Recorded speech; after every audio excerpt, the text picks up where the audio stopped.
Assalamualaikum warahmatullahi wabarakatuh. Salam sejahtera bagi kita semua. Shalom, Om Swastiastu, Namo Buddhaya, salam kebajikan.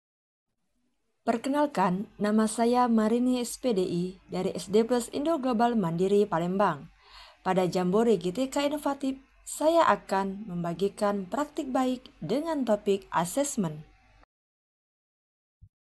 Komitmen untuk mencerdaskan anak bangsa menjadi perhatian besar bagi founder Yayasan Indo Global Mandiri Palembang, yaitu Bapak Marzuki Ali. Sebagai sekolah swasta, SD Plus IGM terletak di lokasi strategis dan mudah dijangkau, sehingga membuat sekolah ini menjadi tujuan masyarakat untuk menyekolahkan putra-putrinya.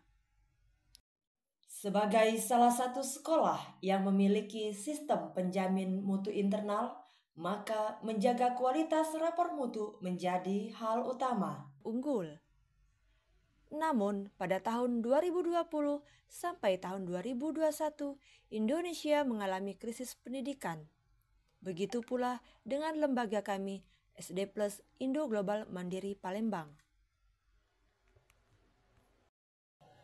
Berdasarkan survei Program for International Student Assessment, ada 3 aspek yang menjadi indikator penilaian, yakni matematika, membaca, dan sains. Berdasarkan hasil survei yang telah dilakukan sejak tahun 2006, 2009, 2012, 2015, 2018, dan terakhir 2022, maka nilai terendah di tahun 2022. Jika standar penilaian terjadi penurunan untuk capaian matematika, literasi, dan sains secara global, lalu bagaimana dengan SD Plus Indo Global Mandiri khususnya? Tentu saja sekolah kami terimbas dari lost learning selama COVID. Dari hasil survei asesmen nasional di tahun 2021 diperoleh data capaian proporsi peserta didik dengan kemampuan literasi perlu intervensi khusus dan proporsi peserta didik dengan kemampuan numerasi juga perlu intervensi khusus. Kualitas rapot sekolah yang mencerminkan rendahnya kemampuan literasi dan numerasi ini terlihat pada rapor pendidikan. Rapor pendidikan ini menjadi acuan dalam mengidentifikasi masalah, merefleksikan akarnya, lalu membenahi kualitas pendidikan secara menyeluruh. Hasil evaluasi rapor pendidikan ini dapat menjadi dasar untuk lebih meningkatkan program pembelajaran di masa yang akan datang. Sebagai seorang guru pendidikan agama Islam sekaligus wakil kepala sekolah bagian kurikulum, maka saya merasa terpanggil dan gelisah melihat kondisi rapor sekolah ini yang sangat turun.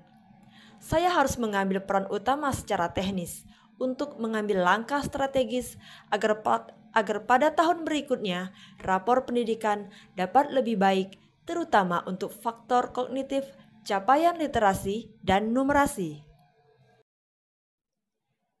Sebagai upaya memulihkan kualitas literasi numerasi di SD Plus Indo Global Mandiri, penulis harus mencari upaya agar kondisi capaian ini dapat meningkat. Salah satu cara adalah dengan memperbaiki kualitas kurikulum yang ada.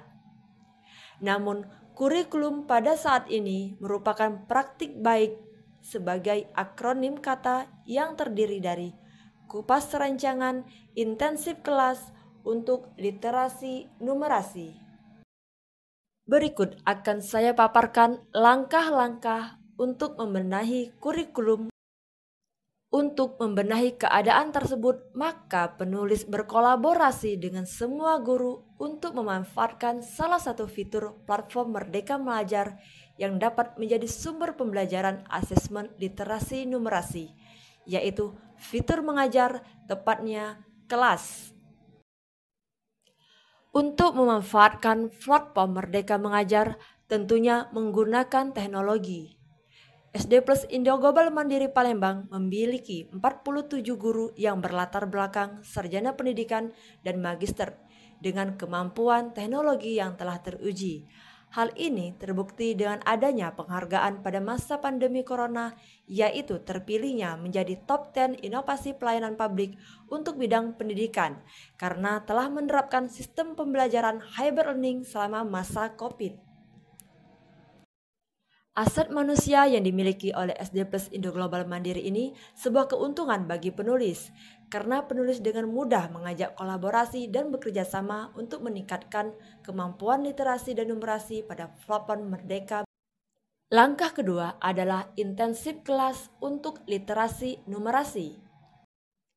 Merupakan satu cara inovatif yang telah dilakukan dalam meningkatkan literasi numerasi. Mengapa?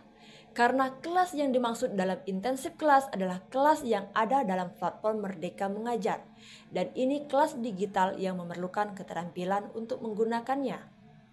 Sekolah bersepakat agar dalam pelaksanaan pembelajaran sehari-hari, guru memanfaatkan fitur kelas yang ada dalam PMM ini. Relevan dengan keinginan penulis, platform Merdeka Mengajar memberikan salah satu kesempatan dan fasilitas untuk memberikan asesmen yang berkala kepada peserta didik. Dan hari ini kita akan langsung praktik untuk membuka kelas dalam PMM. Melalui asesmen ini, guru dapat mengidentifikasi kebutuhan belajar murid, hambatan atau kesulitan yang mereka hadapi, serta untuk mendapatkan informasi perkembangan murid. Informasi tersebut kemudian dijadikan umpan balik bagi murid ataupun guru. Setelah diberlakukan pembelajaran asesmen di kelas PMM, maka hasil survei 2023 memperlihatkan peningkatan mutu capaian untuk literasi dan numerasi sangat meningkat. Peningkatan rapor pendidikan ini tentunya sangat memberikan dampak positif. Pertama, dampak peningkatan ini dirasakan oleh pihak sekolah, yaitu dengan mendapatkan BOS kinerja sebagai bentuk prestasi sekolah. Dan dampak pada siswa lebih mudah memahami soal literasi dan numerasi, karena soal ini sudah memiliki standarisasi. Bahkan dampak lebih besar dirasakan untuk Provinsi Sumatera Selatan.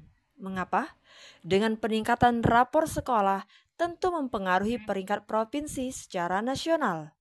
Artinya, posisi capaian literasi numerasi untuk Provinsi Sumatera Selatan juga meningkat. Artinya, posisi capaian literasi dan numerasi untuk rapor Provinsi Sumatera Selatan juga mengalami peningkatan.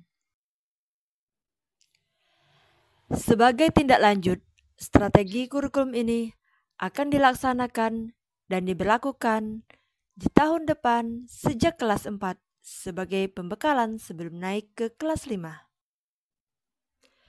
Kurikulum Strategi Asesmen Nasional untuk meningkatkan rapor pendidikan ini telah dilaksanakan pada tahun 2023, yang tentunya pemanfaatan fitur kelas di platform Merdeka Mengajar memberikan implikasi yang signifikan bagi peningkatan nilai rapor pendidikan di SD Plus Indo Global Mandiri Palembang. Penulis berharap adanya inovasi pembelajaran ini dapat mempengaruhi proses pembelajaran dan kualitas sebuah lembaga pendidikan khususnya. Hal ini terbukti dengan capaian tertinggi pada laporan perencanaan berbasis data, yaitu rapor pendidikan pada tahun 2024. Demikian praktik baik ini, semoga bermanfaat bagi semua pendidikan di Indonesia.